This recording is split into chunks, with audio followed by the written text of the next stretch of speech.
Ladies and gentlemen, welcome to Opinion Machine, the show where we talk about all things gaming. My name is Killjoy, and today we're going to be talking about The Outer Worlds, the RPG by Obsidian that came out a few years back. I believe the sequel's on the way, maybe this year, next year kind of thing. But I've, again, gone down that old back catalogue path, like I have been a lot recently, to finally sit and play this game. I was in the mood for playing... I've been kind of in the mood for playing first-person shooters. I did Wolfenstein, and then I was like, oh, this isn't a huge game in terms of install size.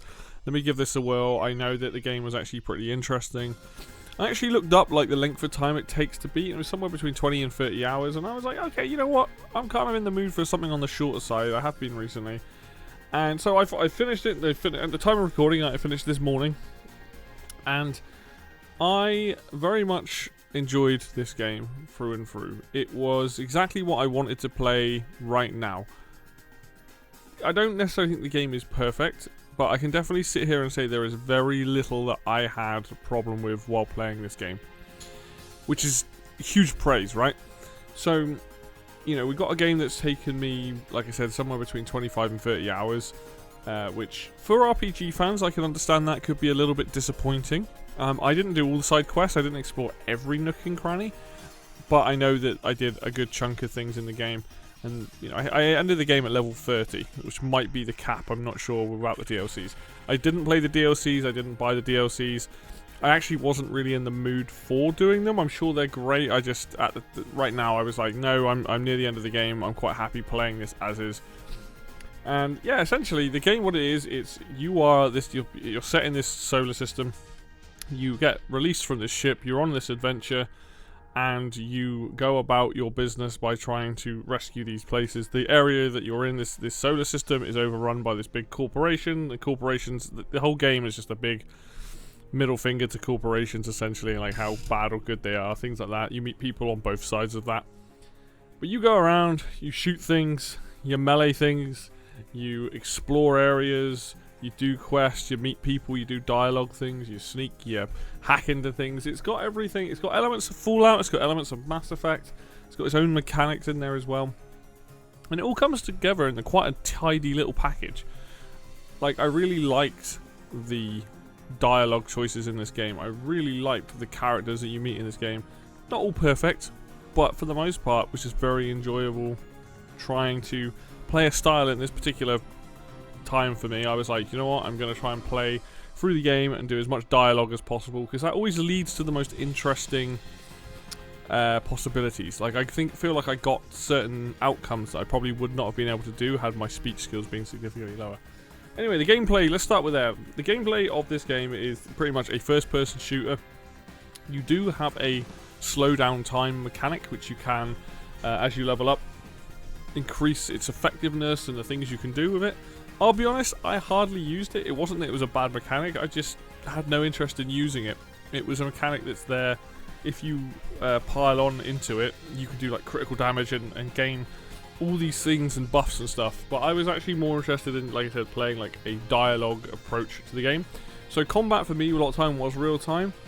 So the best thing to probably say about this game is you've got the combat side of it, and then you've got the dialogue side of it.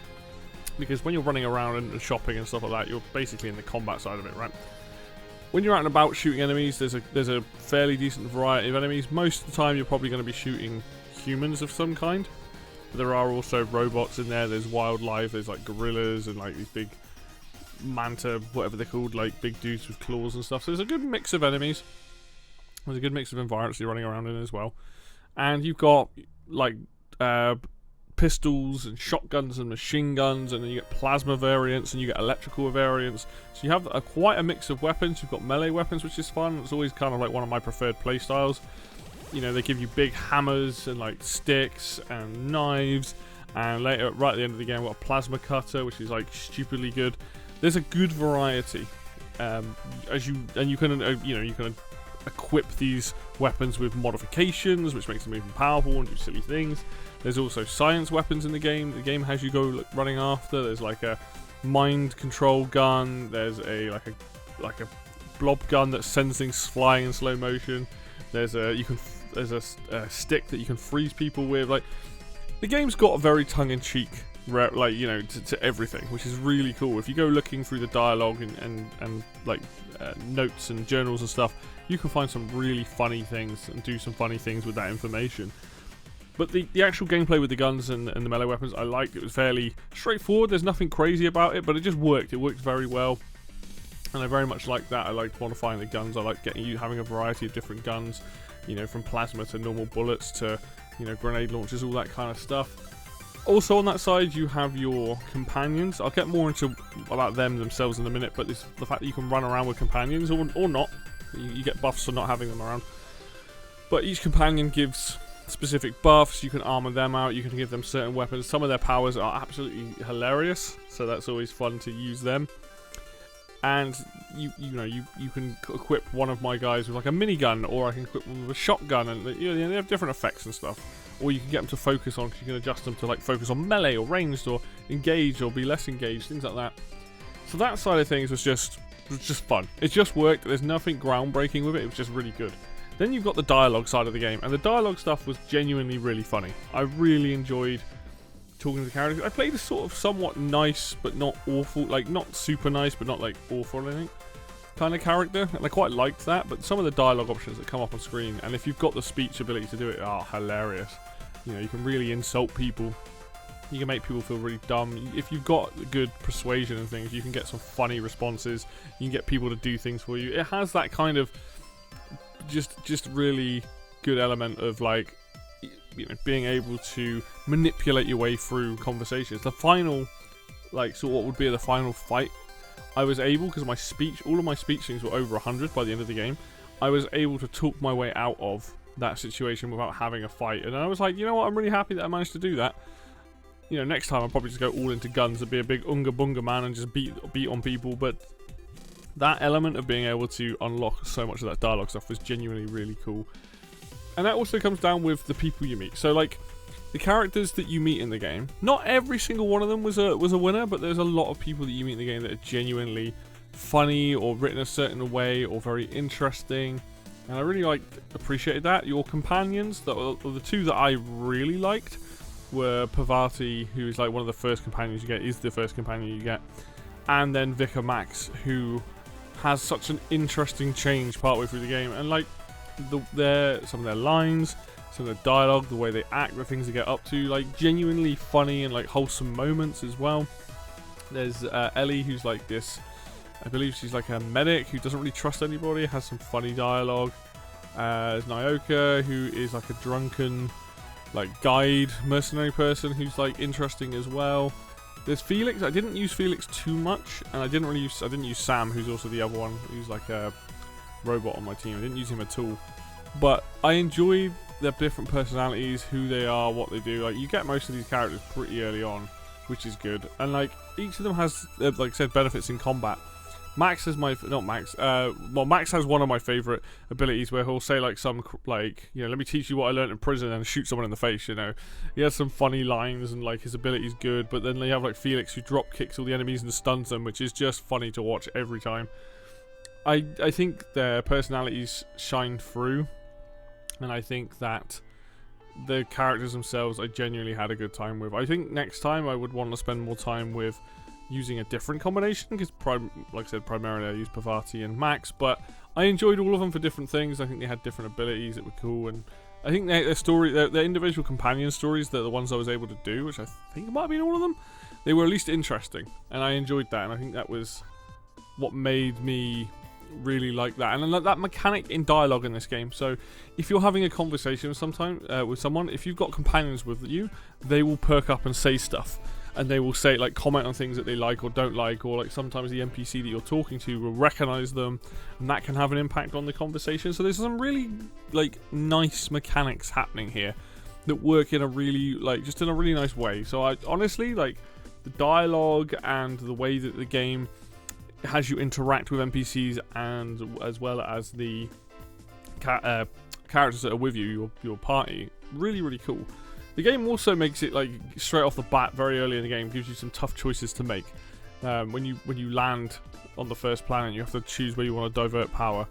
you have to make some interesting choices early on, who to screw over and who to survive. And the game does that a lot throughout these places you get to. It's like you've got to make these choices, which is great. I like that.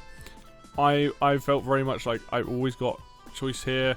Can I find an extra outcome? Can I influence those outcomes in a way through my own ability and stuff? So in terms of the characters and the NPCs you meet, really well written, and the dialogue side of it, fun.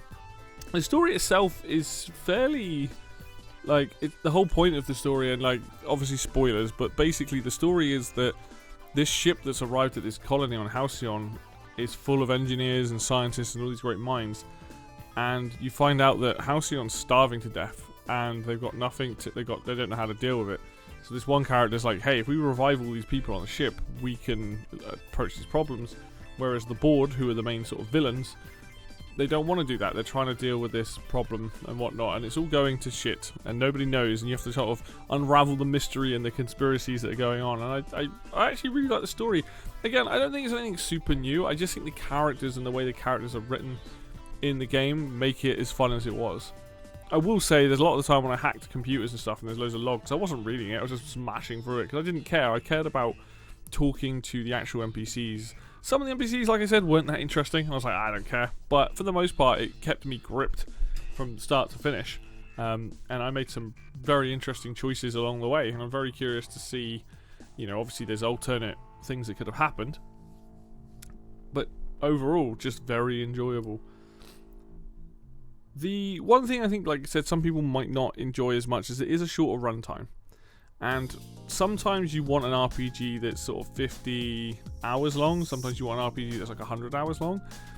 The fact that I managed to do this in about 25 to 30 hours, I can't remember the exact amount. I'm actually kind of like, I kind of enjoyed it for that. It never felt like any of the stuff that I was doing was filler. It felt like I was always making some kind of progress. Even the side quests themselves were genuinely fun and interesting, and they led to some good outcomes. And I never... Each area that you go to, for example, they're not massive area. Like some of them can be quite big, but they're not huge, and they put enough fast travel points around. But I like the fact that it was, you know, of that nature of a shorter runtime that really like appeals to me at the moment. Where I'm like, I want to play something that isn't really longer than sort of 30 hours because I got a lot of games to get through. But I think for people that are looking for a shorter RPG, something that's fun, something that'll make them laugh. There's like elements of like horror in there, some mystery. It grabs a lot of elements of all sorts of stuff. I even found a quest that was about some cannibals, and I was like, right, time to deal with these people. So that was fun. Honestly, like, just a really, really solid game. Like one of the most consistent and like well packaged like games I've played in a while. There's not to say that it's absolutely perfect. There are probably two minor gripes, and I do say these are very minor. You will notice in this game there are some very obvious repeated assets in terms of the buildings you'll go into, and also the people. There's a lot of NPCs that you talk to, you're like, hang on a minute, did I just speak to you? They have like similar looks to some other NPCs, so there's that. But the real sort of thing here that was probably an issue was the amount of backtracking, but also at the same time, I probably could have solved that by doing all the quests in one area. Because sometimes you'll get a quest that's like, go here, then report back to this person. Whereas I could have gone there, done a bunch of quests, and then flown around and done it. I mean, if my only gripes really are that the game had repeated assets and there's maybe a little bit too much backtracking, I would say that game is pretty damn good. And honestly, I think I had a really good time playing the Outer Worlds. It makes me genuinely excited to see what the second one is. I don't know if I'll play the DLC before that one comes out, but I am looking forward to playing the sequel now. And I think if you are someone who's looking for just a shorter experience, that you like Fallout, that you like Mass Effect, those kind of games, there's definitely inspiration for those in here, that you're going to enjoy this. And I will say, and I don't want to have to completely dig on Mass Effect, but the fact that here when I pick a dialogue option, that's what my character says, that's a win. But it's Obsidian. They know how to make funny games. Their dialogue, I really enjoy Obsidian games. Fallout New Vegas was really funny. This was really well written. Pentiment was really well written. So, you're in good hands when it comes to a fun story with multiple twists and turns and all that. But yeah, I hope this is, if nothing else, I hope that somebody who watches this goes back and maybe plays the game, checks it out. Like, that would be the win there, because I think people genuinely would like it. And in this day and age, a smaller RPG, not the worst thing, you know. So maybe go check it out. You know, the footage isn't going to be the most interesting footage. I think I'm running back and forth talking and stuff in the video, but hey, hopefully give you an idea what the game looks like and plays like and all that. So anyway, that's going to do it for me today then, guys. Thank you so much for watching. As always, if you like the video, hit like. If you want to see more content, then hit subscribe. Links for Facebook and Twitter will be down below in the description as always. And until next video, we'll see you then.